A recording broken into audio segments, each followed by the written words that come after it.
It's the crack of dawn on the Isle of Wight, and Chef Robert Thompson and his stepson Louis have headed out to look for apples and berries. Might be some big ones.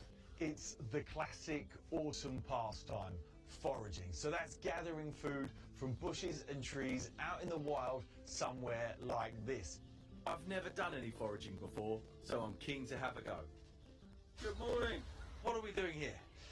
Well, we're taking a chance early morning before school starts and before work starts to get some blackberries, some apples.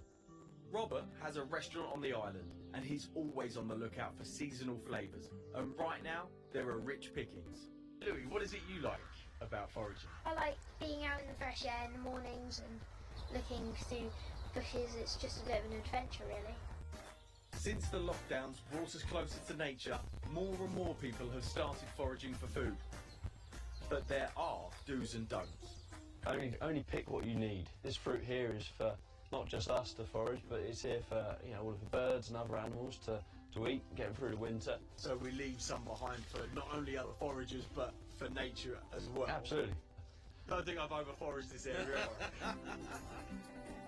The other foraging rule is, if you don't know what it is, don't pick it. There are lots of things out here that could be harmful, so stick to what you recognise.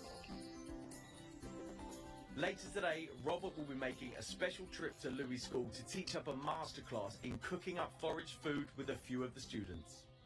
And what are we hoping to achieve by that? For me, of course, very happy children, smiles, that's the most important thing, and awareness about getting out, doing this. Inspire the next generation of foragers. Absolutely. Pressure's on though. It is indeed. They can be the harshest critics, children.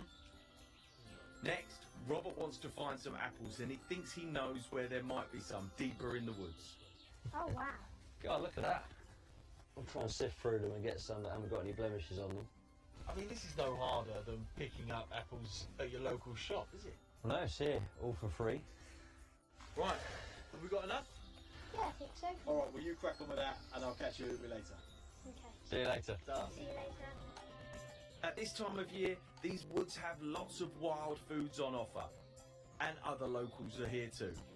What are you looking for? I'm getting some apple mint today. Right, so which one's this? So this is the one with the serrated leaves. And what would you do with this?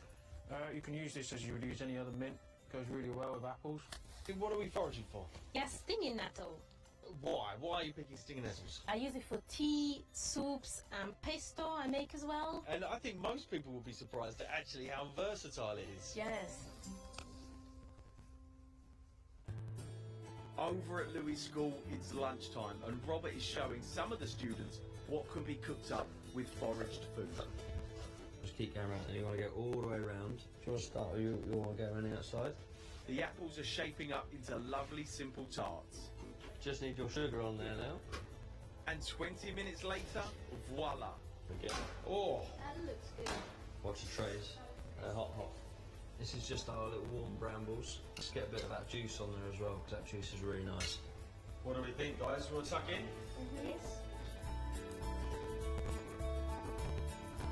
Nice? That's really nice. That's one of the best puddings I've ever had. Do you think that's something you might do at home? Definitely.